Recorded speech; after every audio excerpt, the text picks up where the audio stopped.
कभी आपने सुना किसी मौलाना के ऊपर आरोप लगाया गया हो कि जो जलसा करते हैं, जो ये अपनी तकरीरें देते हैं, आपने सुना होगा इस्लामिक स्कॉलर वगैरह, उसके लिए पैसा लेते हैं, किसी को कहते हुए सुना होगा।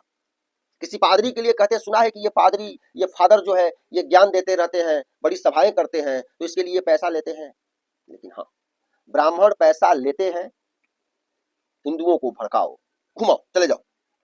पादरी हैं या मौलवी जो होते हैं, ये विवाह कराते हैं, मैरिज कराते हैं, निकाह पढ़ते हैं, पैसा लेते हैं। कभी इस पर आपने किसी को भोंकते हुए सुना है? बस ब्राह्मण दिमाग में है, ब्राह्मण के खिलाफ हिंदुओं को भड़काओ। क्यों?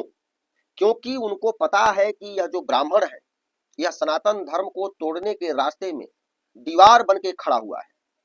किसी को तोड़ना हो तो सबसे पहले उसकी व्यवस्था को छिन्न भिन्न करो, फिर वह अपने आप बिखर जाएगा। ब्राह्मण मुगल काल में भी दीवार बन के खड़ा था, ब्रिटिश काल में भी दीवार बन के खड़ा था, और आज भी दीवार बन के खड़ा है।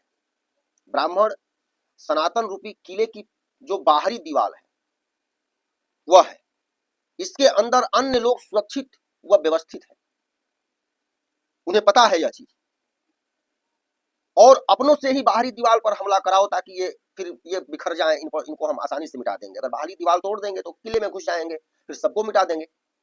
रिश्तों और कर्तव्यों का पालन करते हैं ब्राह्मण। हर बाहरी आक्रमणकारी दीवार को ही तोड़ना चाहता है, क्योंकि किले में प्रवेश करना है अंदर तो पहले दीवार को ही तोड़ना होगा, उस पर कब्जा करना है उसकी व्यवस्था पर, तो उस दीवार को तोड़ दो। उसी के अंदर सेना भी सुरक्षित है, इसलिए निशाना दीवार को बनाया जाता है। दीवार गिरा दो, फिर सनातन अपने आप खत्म हो जाएगा। आखिर क्या कारण है कि लोग कभी बाइबल के ऊपर कोई बात नहीं करते? बाइबल में ये लिखा है, वो लिखा है, फलाना ढिमका लिखा है, कभी सुना है आपने सवाल उठाते हुए? पूरी दुनिया जानती है कुरान में क्या क्या लिखा है, लेकिन कभी सुना है आपने कुरान में ये फालतू लिखा है, ये बातें गलत हैं? जबकि बहुत सारी गलत चीजें लिखी हुई है। लेकिन भागवत गीता के ऊपर क्यों बात की जाती है, क्यों करते हैं? हमारे वेद के ऊपर क्यों बात करते हैं? हमारे पुराण के ऊपर क्यों अनाप शनाप बातें की जाती हैं? हमारे उपनिषद के ऊपर क्यों अनाप शनाप बातें कही जाती हैं?